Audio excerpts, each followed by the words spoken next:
Dr Joe Phaahla, the Health Minister, still with us here on eNCA. Dr Phaahla, morning, good to have you back on the show. Absolutely, and perhaps we should pose that viewer question to you as well, Minister, about codeine. I mean, we're seeing those stats saying more South Africans are, definitely getting over-the-counter painkillers. Far too easily. Especially young people. We've just spoken to Jackie Mayman about this. Should there be more restrictions around this? Minister, what's the strategy to make sure that young people particularly are not addicted to codeine? Well, that's a matter which we would need to check with our medicines regulator, the South African Health Products Regulatory Authority, because it's obviously being scheduled as a lower schedule, possibly Schedule 1, which is over the counter. So it means that for now, the view is that it's not highly addictive, although we know that codeine can be, but this is now, in smaller volumes within the painkillers. But obviously, if people start to consume a lot more, that may have to be reviewed. But these things are done on the basis of just the risk. So at this stage, those painkillers are viewed as very low volume in terms of containment of containing of codeine. So if it becomes clear that there is a problem, then we will have to, as you are indicating, would have to ask SAPRA to have a relook, get the stats from the reports, because the pharmacists record, except the fact that, of course, as you say, if it's over the counter, it means even without it's sold without much record, the scheduling then may have to be reviewed.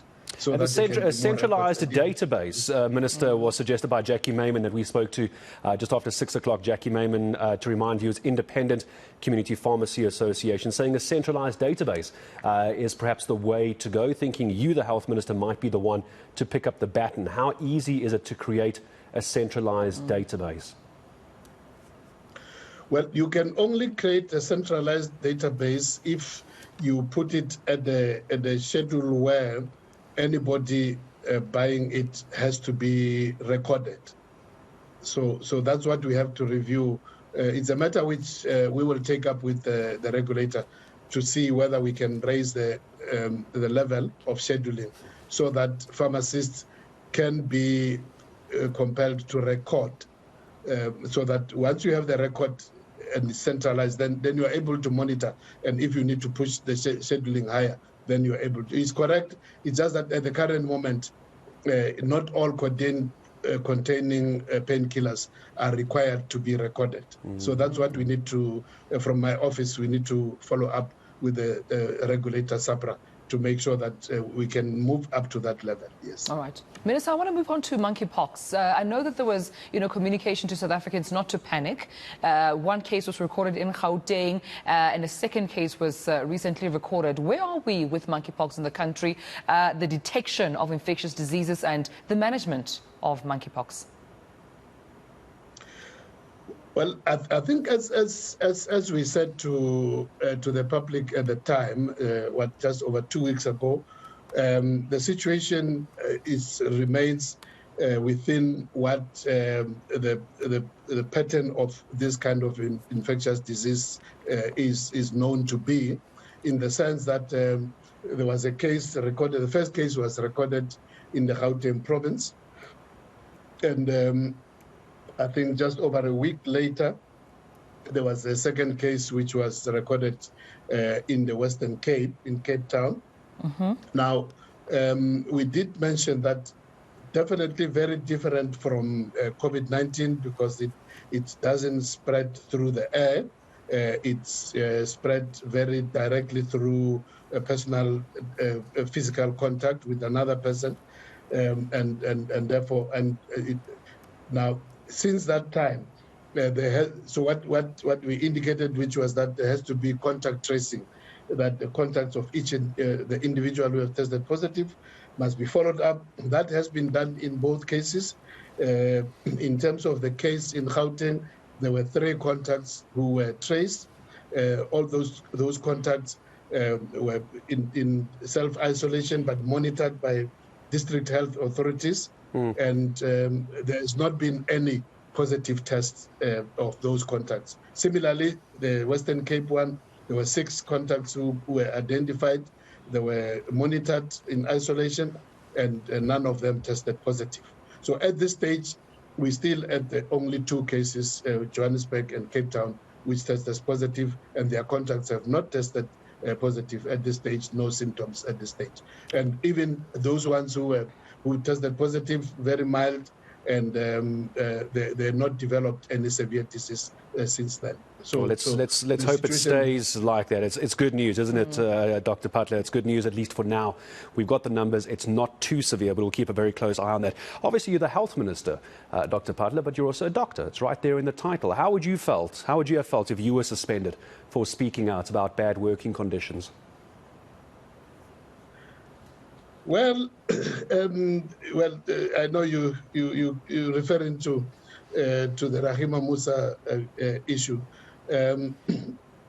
We didn't really agree with the approach, and I mean, I personally took out the matter with Gauteng, my colleague there, to say I don't think this is the way to go. We discussed the matter, and subsequently the MEC also agreed. And as a result of that, the suspension which had been issued, as you would know, was lifted. So, look, it's a difficult situation in the sense that those are matters which you would want the people in the front line to communicate and make sure that the matters which they are concerned about are attended.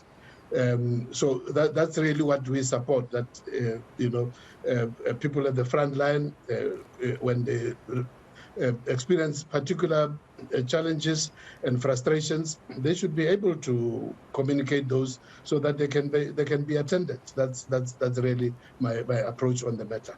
Yeah, but also, Minister, I mean, the point of, the doctor coming out was to expose the fact that Rahima Musa, mother and child hospital, was in a state of collapse. He was saying that the conditions, the working conditions, and the overall conditions for newborn babies there are not healthy nor conducive. They also result in babies, getting more infected with other diseases. Understandably, they're babies; it's easy for them to get infected. But also, I think it's a picture that we're seeing not only at Rahima Musa, in most public hospitals. Chris Hani Baragwana, there have been protests there from various nurses and doctors around the working conditions. Now we're seeing reports about, over 800 patients, urology patients on the waiting list. Charlotte Maklak as well has its fair share of problems. Are public hospitals in a state of collapse? Can the public rely on public hospitals? Well, what I would say to you is that the public health system is under a lot of pressure for various reasons.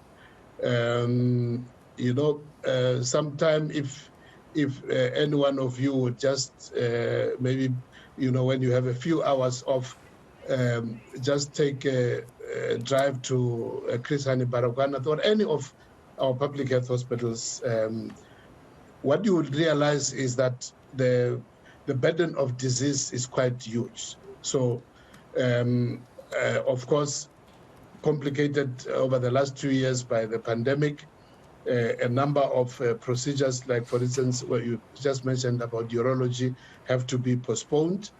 But even before that, whether we talk about infectious disease, we mustn't forget the fact that we still have the HIV and AIDS pandemic. We have a huge burden of tuberculosis that is on the almost what you may call chronic infectious diseases. When you come to what you call non-communicable disease, we've got a huge burden of diabetes, high blood pressure, cancer is also on the rise. And then over and above that, unfortunately, as a country, huge level of violence and trauma. So our hospitals are basically, very much overwhelmed, the public hospitals, because there are no financial barriers of access to our clinics, public health clinics, public health hospitals. So there's a significant burden of heavy, burden on all our health facilities. But over and above that, in terms of the staffing, which is quite key, over a number of years now, the budget allocation across the country has been declining. I think we have lost almost up to just under 20 billion rand over the last 5 years in terms of reduction in funding. So provinces have not been able to sustain the staffing levels when we should be raising the level of staffing. So that has affected the ability to manage the rising burden of demand. And over and above that, when that happens, the few people who are still employed with the various every year agreements on raising of, correctly so, of salaries, it's been squeezing in terms of the ability to provide various equipment. So it's a kind of, a chronic pressure on a daily basis. But over and above that, we must also acknowledge the fact that, especially in many of our urban areas, including Gauteng, even in Western Cape, KZN, the big metro areas are not only caring for South Africans on a daily basis. We know that in some of our facilities, just when you look at some of the facilities in Tshwane, in Johannesburg, on a daily basis, almost more than 50% of the maternity wards are carrying people who come into South Africa to get medical care. And so despite all of this as well, you're calling it quite rightly, Minister, a chronic issue that the health department as a country is dealing with. So let's stick with that analogy. If this is a chronic issue that you're dealing with, one of the symptoms, according to Denosa, is no nurses being paid for the last 3 months. They're calling it both inhumane and heartless. This is according to Denosa's Gauteng chairperson. So we're not even paying the medical experts that we do have on staff. What do you tell them? Well, again, I've painted to you a picture of chronic underfunding, which has also been exacerbated by annual reduction of the very chronic underfunding. The baseline for many years has been acknowledged, not even just over the last 5 years, beyond that, more than 10 to 15 years. Can't you ask the president for more money? Can't you ask the president for more money? Surely he understands how important your job is, especially off the back of COVID. We are discussing that with the President, very supportive, Minister of Finance, very supportive. But we must remember that, there is only as much money as the economic growth of the country can produce. Otherwise, the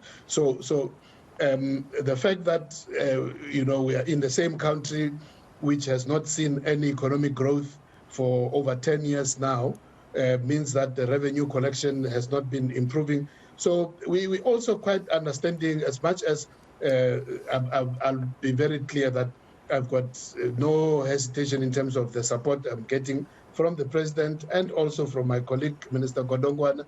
He's very supportive. We're discussing a number of ways in which, notwithstanding the economic situation, the fiscal environment in which he has to operate and support us. But we are looking at mechanisms, but we know that there's not going to be a miracle until that there's also improvement in the revenue collection. But we are discussing that, because we believe that something, even in that environment, something has to change. All right, Minister, that's where we leave our conversation, but we appreciate you making time for the South African morning and discussing all these varied issues with us pertaining to health in our country. That's Minister Dr Joe Phaahla. That's right. We appreciate his time. I didn't get any questions that I saw coming through, but I hope we try to cover as much as possible as well. We'll check questions for you a little bit later, see if we can't follow up with some other experts as well. We're heading up to